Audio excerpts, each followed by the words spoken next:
ITI diploma BTech electrical engineering അല്ലെങ്കിൽ mechanical engineering കഴിഞ്ഞവരോട് നിങ്ങൾക്ക് government എക്സാമിന് നോക്കിക്കൂടെ, അതല്ലെങ്കിൽ ഒരു PSC എക്സാമിന് നോക്കിക്കൂടെ എന്ന് ചോദിക്കുമ്പോൾ നമ്മൾ സ്ഥിരമായിട്ട് പറയുന്ന ഒരു എക്സ്ക്യൂസാണ് ഞങ്ങൾക്ക് സിവിലാരെ പോലെ അങ്ങനെ ഒരുപാട് വേക്കൻസി ഉള്ള പോസ്റ്റൊന്നും ഇല്ലല്ലോ എന്നുള്ളത്, അല്ലേ? അപ്പോൾ നമ്മൾ ഇനി എന്ത് ചെയ്യരുത്, ആ ഒരു എക്സ്ക്യൂസ് നമ്മൾ പറയരുത്. കഴിഞ്ഞ തവണ 500-ലധികം അഡ്വൈസ് പോയിട്ടുള്ള ഒരു പോസ്റ്റ് നിങ്ങൾക്ക് അറിയാം, അത് നമ്മുടെ വാട്ടർ അതോറിറ്റിയിലെ ഓപ്പറേറ്റർ എന്ന് പറയുന്ന പോസ്റ്റാണ്, KWA ഓപ്പറേറ്റർ എന്ന് പറയുന്നത്.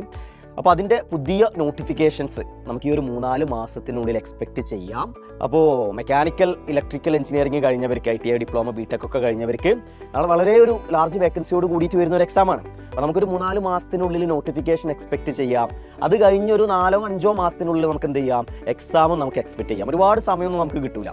അപ്പോൾ അതുകൊണ്ട് നമ്മൾ ഇനി നമ്മൾ വെറുതെ എന്താണ് പറയുക, നമുക്ക് എക്സാം ഇല്ലല്ലോ, ഞങ്ങൾക്ക് പഠിച്ചിട്ട് കാര്യമില്ലല്ലോ എന്നുള്ള എക്സ്ക്യൂസ് ഒന്നും പറയരുത്. കാരണം നമ്മൾ മുന്നിലൊരു ഗോൾഡൻ ചാൻസ് വന്ന് കിടക്കുകയാണ്. അപ്പോൾ നമ്മളിനി ചെയ്യേണ്ടത് എന്താണ്, അതിനു വേണ്ടി നേരത്തെ പ്രിപ്പയർ ചെയ്തിട്ട് ആ വരാൻ പോകുന്ന KWA ഓപ്പറേറ്റർ എക്സാമിൽ നല്ലൊരു റാങ്ക് നേടിയാൽ, നമ്മൾ ഒരുപാട് 10ൻ്റെ താഴെ 20ൻ്റെ താഴെ റാങ്ക് വാങ്ങണമെന്നില്ല, അങ്ങനെ കിട്ടിയാൽ നല്ലത്.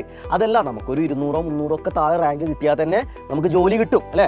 അപ്പോൾ അതുപോലെ ഈ ഒരു എക്സാമിന് പ്രിപ്പയർ ചെയ്യാൻ പറയുമ്പോൾ കുറേ ആൾ ചോദിക്കുന്ന ഒരു സംഭവമാണ്, സാർ ഇതിൻ്റെ 50 മാർക്ക് ഇലക്ട്രിക്കലും 50 മാർക്ക് മെക്കാനിക്കലും ആണല്ലോ, അപ്പോൾ പഠിക്കാൻ നല്ല ബുദ്ധിമുട്ടല്ലേ എന്നുള്ളത്. അപ്പോൾ നമ്മൾ ഒറ്റയ്ക്ക് പഠിക്കുകയാണെങ്കിൽ മേ ബി ബുദ്ധിമുട്ടായിരിക്കും, പക്ഷേ നമ്മൾ അതിനാണ് നിങ്ങളുടെ കൂടെ സൈലുള്ളത്. അപ്പോൾ നമ്മുടെ സൈലന്റ് ടെക്നിക്കൽ ഈ പറയുന്ന KWA ഓപ്പറേറ്ററിൻ്റെ പുതിയ ബാച്ച് ഈ വരുന്ന ഡിസംബർ 22-ന് ആരംഭിക്കുകയാണ്. അതായത് നമ്മളിപ്പോൾ 2026 പുതിയ വർഷമൊക്കെ വരാൻ പോവാണ്, അല്ലേ?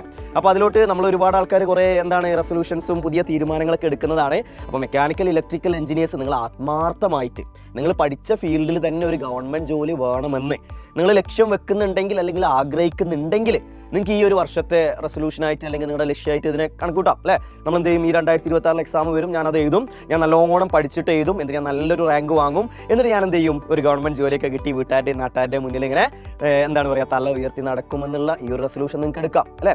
അപ്പോൾ നമ്മുടെ ഈ പറയുന്ന ഡിസംബർ 22-നാണ് പുതിയ ബാച്ച്. അപ്പോൾ സ്റ്റാർട്ടിങ് തൊട്ടേ നിങ്ങൾ എന്ത് ചെയ്യുക, ബാച്ചിൽ ജോയിൻ ചെയ്യുക. അപ്പോൾ മെക്കാനിക്കലാർക്ക് ഇലക്ട്രിക്കൽ പഠിക്കാനും ഇലക്ട്രിക്കലാർക്ക് മെക്കാനിക്കൽ പഠിക്കാനൊക്കെ വളരെ ഈസി ആയിരിക്കും. കാരണം വളരെ ബേസിക്സ് എന്ന് തുടങ്ങി നിങ്ങൾക്ക് എല്ലാവർക്കും മനസ്സിലാകുന്ന രീതിയിലായിരിക്കും ക്ലാസ്സുകൾ ഹാൻഡിൽ ചെയ്യുന്നത്.